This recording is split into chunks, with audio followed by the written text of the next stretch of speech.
Hi, today we're going to be talking about how uranium is enriched. Is it really that hard to do?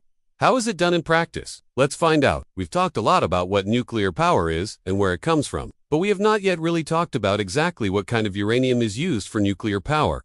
And in particular, we haven't talked much about how it's enriched. So let's start with why we even need to enrich uranium at all. The reason we need to enrich uranium is because natural uranium has too much of the wrong kind of uranium in it. If we were going to use uranium as fuel in a reactor without any enrichment, then we would need a certain critical mass of it.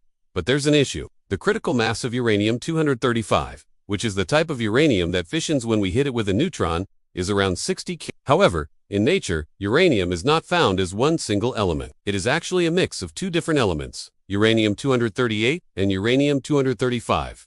The most common by far is uranium-238.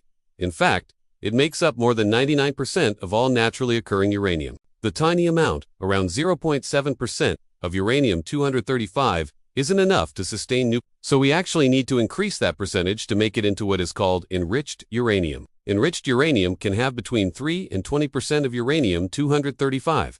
And as you'll see later on, that extra 3% can make a huge difference in the way the uranium behaves. For example, in nuclear weapons, they actually require uranium-235 to be almost pure uranium-235, around 80% or higher. So why don't we just take that step further and make it 100% uranium-235? Well, we actually can, but it's very difficult and expensive. So instead, nuclear reactors typically use low-enriched uranium, usually around 5%. So now that we know why we need to enrich uranium, how is it done? There are two main methods of enriching uranium. One is called diffusion, and the other is called gas centrifuge. We're going to talk about both, but I am mostly going to focus on gas centrifuges.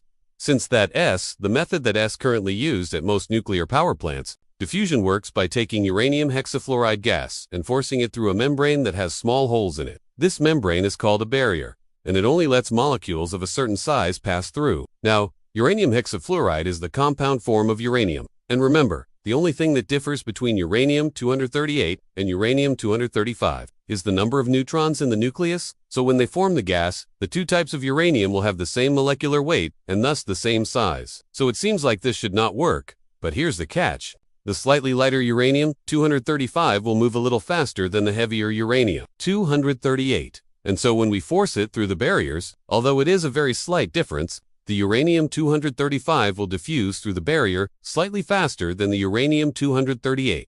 Over time, this causes the side of the container that the gas is being forced towards to become slightly enriched with uranium-235. Unfortunately, this process is extremely slow and so is not used anymore. Gas centrifuges, on the other hand, are still used today, and they work by taking uranium hexafluoride gas and spinning it at incredibly high speeds in a big cylinder. Because the two types of uranium have different weights, when it spins, they will settle into different spots. Uranium-238, being slightly heavier, will end up towards the bottom of the cylinder, while the lighter uranium-235 will be slightly higher. Every once in a while, a little bit of each will be collected at the top and bottom of the cylinder, respectively, and put into new cylinders. Then this process is repeated over and over again until you have enough enriched uranium. It takes many stages of this process to get the uranium up to the desired level of enrichment. And so, the entire apparatus looks something like this. You can see that we have lots and lots of centrifuges stacked on top of each other. And that means that the entire machine takes up a large footprint and requires a lot of electricity to run. But it is not the only option. There is also a third option called the laser isotope separator.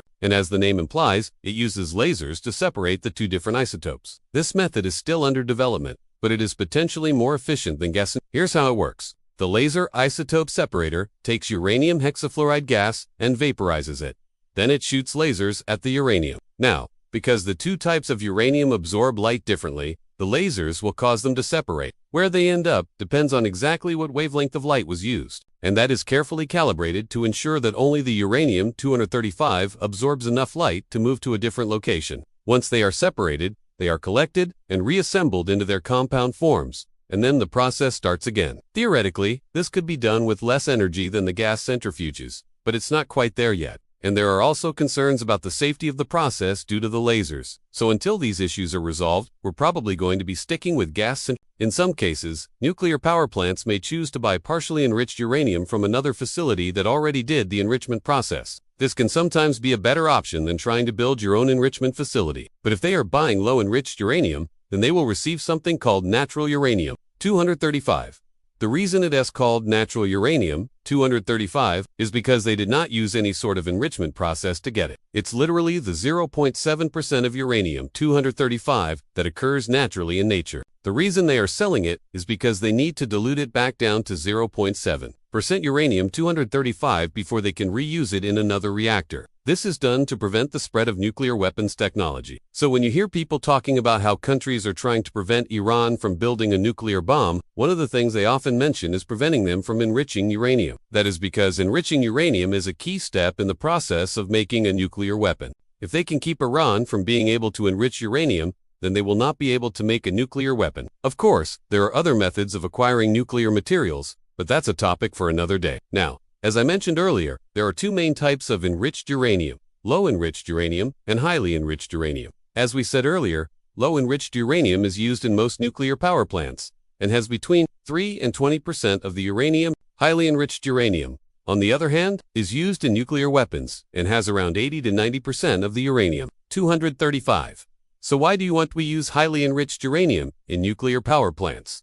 The answer is actually twofold. First, it is incredibly expensive to get the uranium up to that level of enrichment. And second, highly enriched uranium is very dangerous to use. Let me explain. In a nuclear reactor, if you're using highly enriched uranium, then it is much easier to reach the point of no return, or what is called a runaway reaction. That is when the reaction gets out of control and produces exponentially increasing amounts of heat. Now, in a well-designed reactor, there are systems to prevent and/or slow down such a reaction, but they are much more necessary and robust with low-enriched uranium. This is because, in a reactor using low-enriched uranium, if the chain reaction gets out of control, you can actually reduce the amount of uranium-235 atoms available for fission by introducing neutron-absorbing rods made of things like boron or control rods. On the other hand, if you're using highly enriched uranium, then there are simply not enough neutrons available to do this. Now, I'd love to tell you that the process of enriching uranium is easy and straightforward, but the truth is that it's quite complicated and requires a lot of expertise. But hopefully this video gave you a good overview of the main methods and why we use the ones we do. If you enjoyed this video, please go ahead and subscribe. Also, if you're interested in learning more about nuclear power or even geothermal power, solar power, wind power, really anything relating to renewable energy or nuclear power, we have tons of videos on these topics, so go ahead and check them out. And thank you for watching.